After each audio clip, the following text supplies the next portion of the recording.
कौन कौन से ऐसे एनर्जी हैं जो आयनिक बॉन्ड में इन्वॉल्व होते हैं, हम जा रहे हैं देखने के लिए।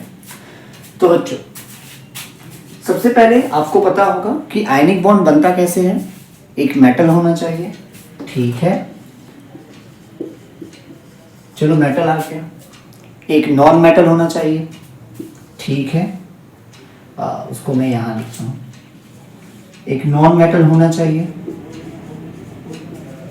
और फिर दोनों को कंबाइन कर दो। मेटल इलेक्ट्रॉन लूज करेगा, नॉन मेटल इलेक्ट्रॉन को गेन करेगा। तो इनको कंबाइन कर दो, मेटल प्लस नॉन मेटल, ठीक है।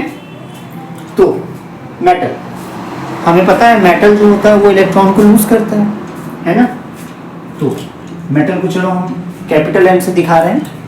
मेटल क्या करेगा बच्चों, एक इलेक्ट्रॉन को लूज करेगा और बन जाएगा, मेटल क्या करेगा, एक इलेक्ट्रॉन को लूज करेगा और बन जाएगा कैटायन, ठीक है, M+। और हमें पता है कि जब कोई एटम गैसियस स्टेट में इलेक्ट्रॉन को लूज करता है तो हमें कितना एनर्जी देना पड़ता है उसको, आयोनाइजेशन एनर्जी, ठीक है। तो यहाँ पे कौन सा एनर्जी होगा, आयोनाइजेशन एनर्जी, जो हम इसको देंगे, मतलब ये एब्जॉर्ब करेगा। तो यहाँ पे एनर्जी क्या होगा बच्चों, रिलीज होगा या एब्जॉर्ब होगा, एब्जॉर्ब होगा।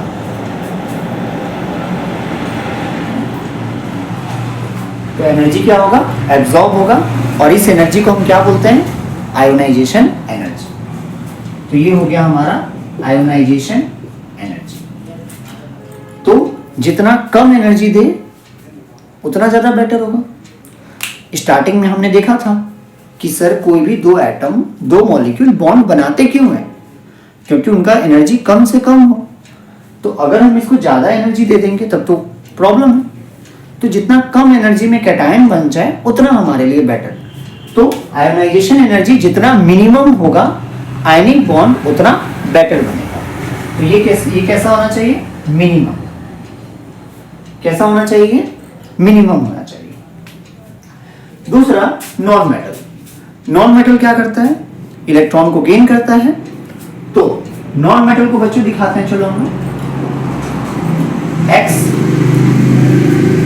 एक्स से मैंने डिनोट किया है नॉन मेटल को, और ये क्या करेगा, इलेक्ट्रॉन को गेन करेगा, ठीक है। इसने इलेक्ट्रॉन को गेन किया, क्या बना देगा, X-, ठीक है। अब यहाँ पे एनर्जी ऑब्जर्व होगा, मतलब ये लेगा, एब्जॉर्ब करेगा या रिलीज करेगा, तो सर रिलीज करेगा। जब कोई एटम किसी इलेक्ट्रॉन को लेता है, गेन करता है, तो वो कुछ एनर्जी को रिलीज करता है, जिस एनर्जी को हम क्या कहते हैं, इलेक्ट्रॉन अफिनिटी।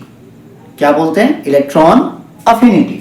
तो यहां पे क्या होगा, एनर्जी रिलीज होगा या एब्जॉर्ब होगा, तो सर एनर्जी रिलीज होगा, और इसको हम बोलते हैं इलेक्ट्रॉन अफिनिटी। तो जो एटम जितना ज्यादा एनर्जी को रिलीज करेगा उतना बेटर है ना, क्योंकि एटम बॉन्ड बनाता क्यों है, एनर्जी लेवल को कम से कम करने के लिए। तो जितना ज्यादा एनर्जी वो छोड़ देगा, निकाल देगा, उतना बेटर।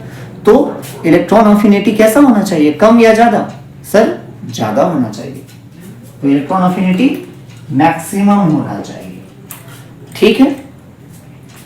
हाँ, तो अब हम देखेंगे थर्ड पॉइंट, मेटल प्लस अब नॉन मेटल। तो हमारे पास बच्चों मेटल है M+, ठीक है, मतलब कैटायन फॉर्म में। नॉन मेटल है बच्चों X-, इलेक्ट्रॉन गेन करने के बाद, ठीक है। और ये दोनों आपस में कंबाइन करेंगे, लेकिन किस स्टेट में है, गैसियस स्टेट में है।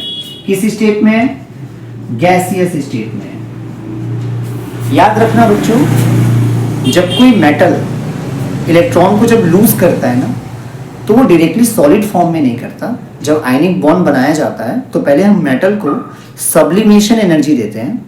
सब्लिमेशन एनर्जी देने के बाद, कौन सा एनर्जी, सब्लिमेशन एनर्जी देने के बाद वो मेटल सॉलिड फॉर्म से गैसियस फॉर्म में आता है। उसके बाद गैसियस फॉर्म में जब वो आ जाता है तब उसको आयोनाइजेशन एनर्जी देकर उसे इलेक्ट्रॉन को निकाला जाता है।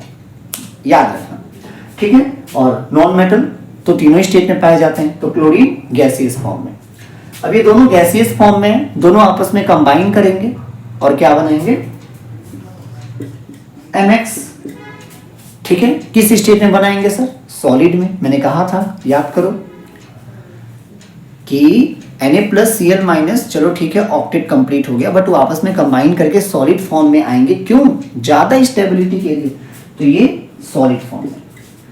अब जब कोई गैसियस एनायन गैसियस कैटायन के साथ कंबाइन करके आयनिक कंपाउंड बनाता है तो कुछ एनर्जी रिलीज होता है, उस एनर्जी को हम लैटिस एनर्जी कहते हैं।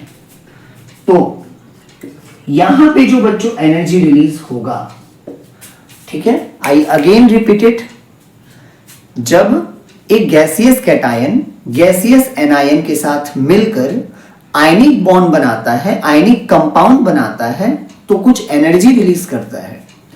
वो जो एनर्जी रिलीज करता है उसी एनर्जी को हम कहते हैं लैटिस एनर्जी। तो लैटिस एनर्जी जितना मैक्सिमम होगा उतना बेटर है, क्योंकि मैंने स्टार्टिंग में ही कहा था कि कॉज ऑफ केमिकल बॉन्डिंग क्या है, क्या है cause of chemical bonding, to minimize energy. हर सब्सटेंस ये चाहता है कि उसका एनर्जी लेवल कम से कम हो। तो जब आयनिक कंपाउंड बनेगा तो जितना ज्यादा एनर्जी रिलीज कर देगा उतना बेटर है, उनके पास उतना कम एनर्जी बचेगा, वो उतना ज्यादा स्टेबल होंगे, और इसी एनर्जी को हम कहते हैं लैटिस एनर्जी।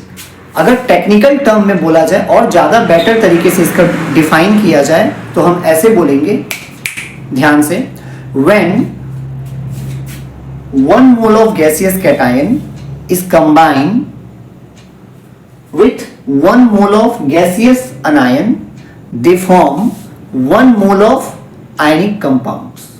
और सिंपली आप ये बोल सकते हो कि when 1 mole of gaseous cation is combined with 1 mole of gaseous anion to form 1 mole of ionic compound, ठीक है, then some energies are released, some amount of energy is released during this process or during this formation of ionic compound. This amount of energy is known as lattice energy, ठीक है। तो आशा करता हूं कि आपको lattice energy समझ में आ गया होगा। तो वीडियो को पॉज करें और इसको नोट करें, ठीक है। मैं जानता हूं कि बाइक चलता रहता है, रास्ता पे है ये, तो बहुत साउंड आता होगा, डिस्टर्ब होता होगा आपको, मुझे पता है, ठीक है, सॉरी उसके लिए। मैं यही चाहूँगा कि आप थोड़ा सा कष्ट करें और पढ़ाई पे ध्यान दें। तो वीडियो को पॉज करें और इसको नोट कर लें, ठीक है। हर सामा खोकर तेरा चल लहराए, हर रात यादों की बारात ले आए। चलो आ जाओ पढ़ाई पे, बहुत बेसुरम है, ठीक है। तो समझ में आया लैटिस एनर्जी क्या होता है बच्चों, ठीक है। सिंपली ये याद रखना कि जब आयनिक कंपाउंड बनता है ना, देखो गैसियस कैटायन गैसियस एनायन मिलके आपस में मिलते हैं, ठीक है, और आयनिक कंपाउंड फॉर्म करते हैं, तो उस समय कुछ एनर्जी रिलीज होता है, जिस एनर्जी को हम क्या कहते हैं, लैटिस एनर्जी। क्या कहते हैं इसको, लैटिस एनर्जी। और ये जितना ज्यादा होगा उतना बेटर आयनिक कंपाउंड बनेगा। तो ये कैसा होना चाहिए, ये मैक्सिमम होना चाहिए। कैसा होना चाहिए, मैक्सिमम होना चाहिए, ठीक है। तो अब हम बात करते हैं नेक्स्ट टॉपिक जो हमारा आज का है, इलेक्ट्रोवैलेंसी। तो हम बात करेंगे इलेक्ट्रोवैलेंसी के ऊपर। तो बच्चों इलेक्ट्रोवैलेंसी क्या होता है, इलेक्ट्रोवैलेंसी होता है कि जब आयनिक कंपाउंड बनता है ना, तो कोई एटम कितना इलेक्ट्रॉन को लूज करता है, कितना